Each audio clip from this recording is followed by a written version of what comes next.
સંત શ્રી શ્યામબાપુના આશીર્વચનમાંથી વિષય હું આત્મા અને ઉત્પત્તિ પ્રકરણ હું કોણ છું તેમાં હુંની કક્ષા ચોથી શરૂ પાર્ટ 45। ગયા ભાગમાં હુંની કક્ષા ત્રીજી પૂરું થયું હતું। હવે હુંની કક્ષા ચોથીમાં આગળ સમજીએ। હું અહમ અહંકાર ઈગો છું। હુંની અથવા અહમની અનુભૂતિ કરાવનાર તત્વ તે અહંકાર, પોતાની અનુભૂતિ એટલે કે સ્વયંની અનુભૂતિ કરાવનાર તત્વ તે અહંકાર, હું હોવાનો અહેસાસ કરાવનાર તત્વ તે અહંકાર, પોતાનું અલગ અસ્તિત્વ સ્થાપિત કરાવનાર તત્વ તે અહંકાર। પરમ અસ્તિત્વથી પોતાને કે પોતાના અસ્તિત્વને અલગ કરનાર અહંકાર હોય છે અને અહંકારના કારણે જ આ સંસાર ચક્ર શરૂ થાય છે અને ચાલ્યા જ કરે છે। તે વાત આપણે આગળ વિભાગ બીજો આત્મતત્વ અને આત્મામાં અહમ તત્વ પ્રકરણમાં સમજીશું। ખરેખર હું એક વિચાર માત્ર છે, ફક્ત કલ્પના છે, પરંતુ હું યાદો આધારિત ઉપરનો વિચાર નથી, બાહ્ય વિચાર નથી, ભાવ જગતની ગહેરાઈમાંથી ઉત્પન્ન થતો વિચાર છે। સૌથી પહેલો, સૌથી મહત્વનો અને મૂળભૂત ભાવ વિચાર છે, પોતાના અસ્તિત્વ સાથે જોડાયેલો ભાવ વિચાર છે। તેથી હું મૂળભૂત ભાવ વિચાર કહેવાય। આ ભૌતિકવાદી જમાનામાં હવે માણસ પોતાના હુંકારમાં આત્માની અનુભૂતિથી ઓઝલ થતો જાય છે। અહંકાર એટલે હુંકાર, હું એટલે અહમ, તેથી હુંકાર એટલે અહંકાર અને તેના પરથી બન્યો અહંકાર।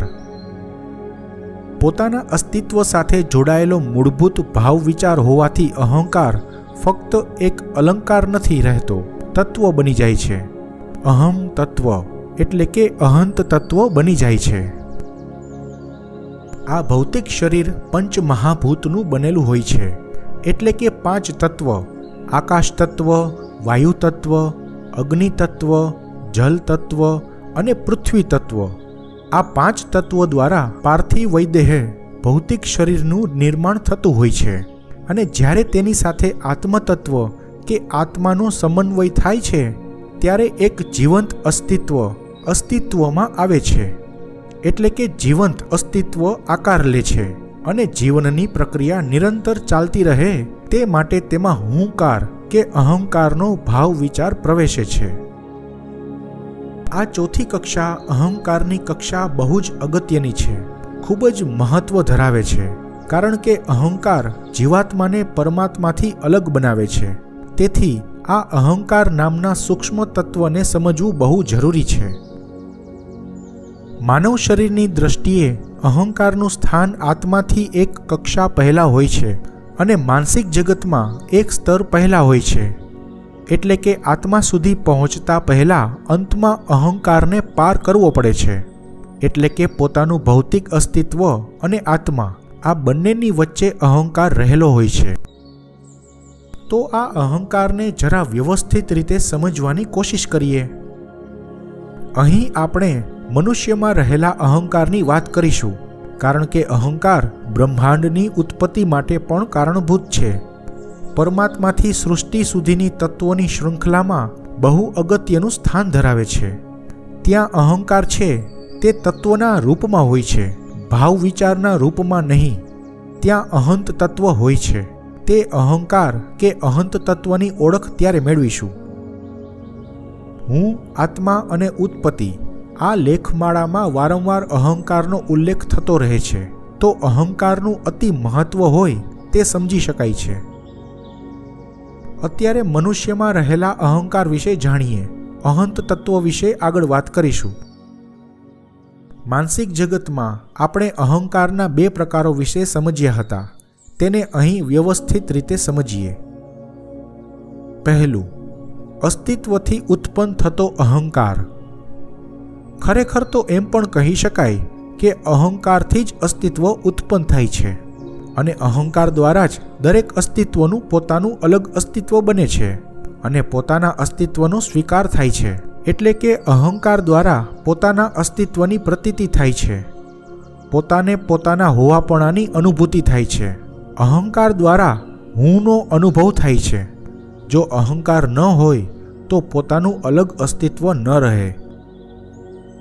જો કે અહંકાર દ્વારા પોતાના અસ્તિત્વની અનુભૂતિ જ ફક્ત થઈ શકે છે.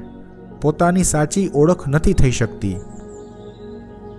બીજું, બુદ્ધિ દ્વારા કે ભૌતિક જ્ઞાન દ્વારા ઉત્પન્ન થતો અહંકાર એટલે કે પોતાના દ્વારા ઉત્પન્ન થતો અહંકાર. આ અહંકાર સૌનો પોતાનો અહંકાર હોય છે, નિજી અહંકાર હોય છે. આ અહંકારના તો અનેક પ્રકારો હોય છે. આ બીજા પ્રકારના સાંસારિક અહંકારના નામો પણ ઘણા છે. અહંકાર, અભિમાન, ઘમંડ, ગર્વ, ગુમાન વગેરે અનેક નામે અહંકાર ઓળખાય છે. જેમ કે કોઈને તંદુરસ્તીનું અભિમાન હોય, કોઈને રૂપનું અભિમાન હોય, કોઈને અમીરીનું અભિમાન હોય, કોઈને પોતાના હુનરનું અભિમાન હોય, કોઈને પોતાની કલાનો અહંકાર હોય, કોઈને પોતાના જ્ઞાનનું ગુમાન હોય, કોઈને પોતાની પ્રતિષ્ઠા પ્રસિદ્ધિનો ઘમંડ હોય વગેરે અહંકારના તો ઘણા પ્રકારો હોય છે. પહેલી, બીજી એ કક્ષાવાળા માણસો પાસે ભલે કંઈ ન હોય તો પણ અહંકાર તો હોય છે. ખરી રીતે જોતા આ બીજા પ્રકારનો અહંકાર પોતાના અસ્તિત્વની મોટપનો અહંકાર હોય છે. એટલે કે બીજા લોકો તો ઠીક છે, પણ હું એક હસ્તી છું, મારું અસ્તિત્વ સામાન્ય નથી, એવા ભાવથી અહંકાર હોય છે. આ બધા બીજા પ્રકારના અહંકારો કહેવાય, સાંસારિક અહંકારો કહેવાય, પોતાની જાતે ઊભા કરેલા અહંકારો કહેવાય. अहंकारादि मन में बसा, यह एक जात की बात, श्याम कहे इसे जीत कर, भ्रम से ब्रह्म हो जात. अर्थात अहंकार आदि એટલે કે મન, બુદ્ધિ, ચિત્ત, અહંકાર તે બધી માનસિક જગતની વૃત્તિઓ હોય છે. પહેલા પણ આવી ગયું છે. આ અંતઃકરણ ચતુષ્ટય ભૌતિક સંસાર માટે અત્યંત જરૂરી હોય છે. અને આ જે બધી માનસિક જગતની વૃત્તિઓ છે તે એકના જ અનેક પ્રકારો હોય છે. તે બધું અજ્ઞાનથી ઉત્પન્ન થાય છે. મન, બુદ્ધિ, ચિત્ત, અહંકાર સંસારથી જોડાયેલા હોય છે, માયાના બંધનથી બંધાયેલા હોય છે. તેથી માયાજાળ ઉત્પન્ન કરે છે, જો કે જીવન જીવવા માટે અત્યંત જરૂરી છે. તેના દ્વારા સંસાર પ્રત્યે મોહ ઉત્પન્ન થાય છે, જીવવાની જીજીવિષા ઉત્પન્ન થાય છે અને તેના દ્વારા સંસાર ચાલ્યા કરે છે. છતાં ઘણાને બ્રહ્મની અનુભૂતિ થતી હોવાનો ભ્રમ પણ થાય છે. માનસિક જગતની આ ચાર વૃત્તિઓ મન, બુદ્ધિ, ચિત્ત અને અહંકાર, આ ચારે વૃત્તિઓથી ઉપર હોય છે જ્ઞાન અને પ્રેમ. તેથી જ્ઞાન અને પ્રેમ એટલે કે પ્રેમપૂર્ણ જ્ઞાન દ્વારા સંસારમાં રહીને સંસારથી મુક્ત રહી શકાય છે. પ્રેમપૂર્ણ જ્ઞાન દ્વારા અહંકાર વગેરે માનસિક જગતની વૃત્તિઓથી મુક્ત થઈને બ્રહ્મને પામી શકાય છે. આવતા અંકમાં હું કોણ છું પ્રકરણમાં હુંની કક્ષા ચોથી ચાલુ રહેશે.